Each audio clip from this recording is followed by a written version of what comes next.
হুজুর সাল্লাল্লাহু আলাইহি সাল্লাম বলেছেন, কিয়ামতের দিন সবার উপস্থিতিতে আল্লাহ তাআলা কিছু বান্দাকে ডেকে নিবেন। কিছু বান্দাকে আল্লাহ তাআলা তার অন্দরমহলে ডেকে নিবেন। পর্দা দিয়ে ঢেকে দিবেন এবং ওই বান্দাকে জিজ্ঞাসা করবেন আল্লাহ তাআলা, মানে তার আমলনামা খুলে তাকে দেখাবেন যে এই গুনাহ, এই যে তুমি মিথ্যা কথা বলছো, এই যে তুমি চুরি করছো, মানে বিভিন্ন গুনাহ সম্পর্কে জিজ্ঞাসা করে উল্লেখ করে তাকে জিজ্ঞাসা করা হবে যে তুমি এই গুনাহ করছো না? তো বান্দা অকপটে স্বীকার করবে, হ্যাঁ আল্লাহ আমি তো এগুলো করছি। সেই সময় আল্লাহ তাআলা বলবেন যে যাও, দুনিয়াতে আমি তোমার এই গুনাহগুলো গোপন রেখেছিলাম, আজকেও আমি তোমার এই গুনাহগুলো গোপন রাখলাম। হুম। এরপর আল্লাহ তাআলা ওই বান্দার জন্য জান্নাতের ফয়সালা করে দিবেন এবং তাকে জান্নাতে প্রবেশ করাবেন। সুবহানাল্লাহ।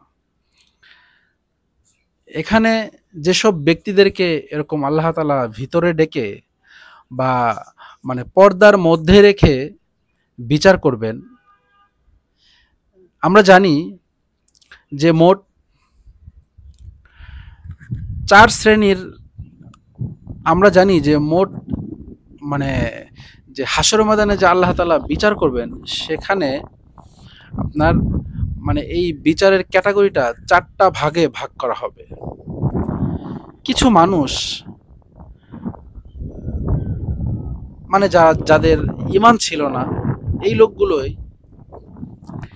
বিনা হিসেবেই জাহান্নামে চলে যাবে। হ্যাঁ, মানে যারা বেঈমান ছিল, নাস্তিক ছিল, মুরতাদ ছিল, কাফের ছিল,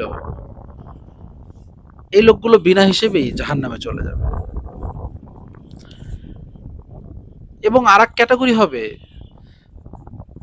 মানে যেই লোকগুলোর প্রতি আল্লাহ তাআলা অত্যন্ত সন্তুষ্ট ছিলেন, তাদের দুনিয়ার মানে মানে দুনিয়ার জীবনে ওই বান্দাগুলি আল্লাহ তাআলার হুকুম মতো চলেছে, যেভাবে আল্লাহ তাআলা ওই বান্দাদেরকে চলতে বলছেন তারা সেইভাবেই চলছে। সেজন্য আল্লাহ তাআলা ওই বান্দাদেরকে মানে বিনা হিসেবেই জান্নাত দিয়ে দিবেন। সুবহানাল্লাহ। তো আমরা মানে দোয়া করব যাতে আল্লাহ তাআলা এই ক্যাটাগরির মধ্যে আমাদেরকে ফেলেন। এবং থার্ড যে ক্যাটাগরি, সেটা হলো যে হাদিসটা একটু মানে প্রথমেই আমি বললাম যে যাদের হিসাবকে আল্লাহ তাআলা সহজ করে দিবেন। আপনি খেয়াল করে দেখেন, যে বান্দাটাকে আল্লাহ তাআলা ওই পর্দার মধ্যে নিয়ে তাকে বিচার করলো, সেই বান্দাটার কিন্তু অনেক গুনাহ ছিল, কিন্তু আল্লাহ তাআলা মানে তার গুনাহকে ওই বান্দার সামনেই মাফ করে দিলেন।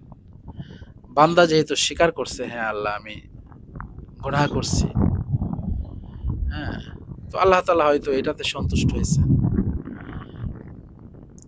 অথবা আল্লাহ তাআলা দুনিয়াতে ওই বান্দার এমন কোনো আখলাক জাতীয় এমন কোনো গুণ ছিল যেটার কারণে আল্লাহ তাআলা ওই বান্দার হিসাবকে সহজ করে দিলেন।